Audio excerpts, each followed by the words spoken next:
I'm often asked, what does it mean to embrace your brokenness? After all, it's the name of our ministry, and that's a great question.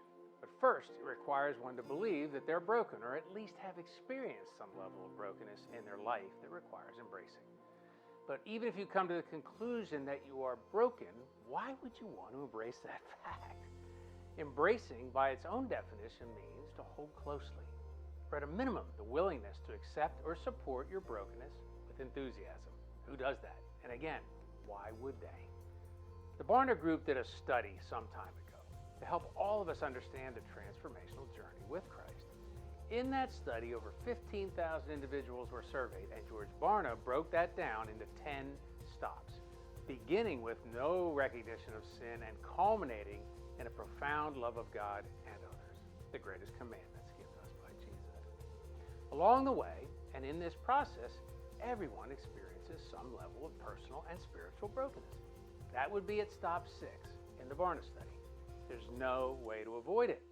Think about it in your own life. We all have had to deal with some level of trauma or wounding, as the Bible calls it. The effects of COVID, for example, had on all of us was tremendous. Whether it was inflicted upon us by circumstances, in that case, it's also inflicted upon us by others or by our own individual choices. We get hurt. It's that simple. But the wounds on the inside aren't nearly as evident. That's where brokenness comes into the picture. We do everything possible to cover those wounds, losses, or lies perpetrated on us. All have played such a significant part in derailing our journey toward wholeness as a believer in Jesus Christ. So, what do I mean by wounds? Well, significant people in our lives, especially early in life, played a major role in helping to form us, our attitudes toward God, ourselves, and others. For example, in my own life, I struggled with the question of whether I'm good enough, whether I had what it took to make it in this life. I did everything possible to prove I was significant. I grew up with a dad who was hard to know, not emotionally attached until it came time to lay down expectations around performance, whether on the baseball field or in life. And Mom, she was quite the perfectionist, not a good combination to be raised under. It showed up in how I interacted with others and how avidly I pursued career, money, and power. The choices I made brought extreme brokenness into my life and all around me. Then compromise in my business career landed me in a life situation with severe emotional and visible consequences. But until I embraced that fact, embraced that brokenness, and understood that the lies I believed about myself and my God were exposed, I'd be doomed to repeat the same mistakes over and over again. That's where embracing matters. Words matter.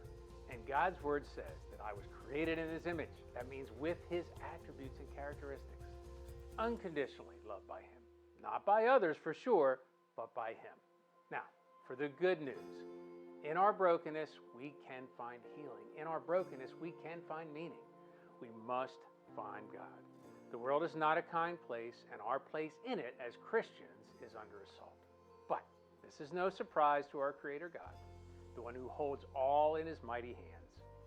Embracing brokenness will lead to another way of life that God intended for us all along when He placed us in the Garden of Eden, free from sin and judgment, but still vulnerable to choices we would make.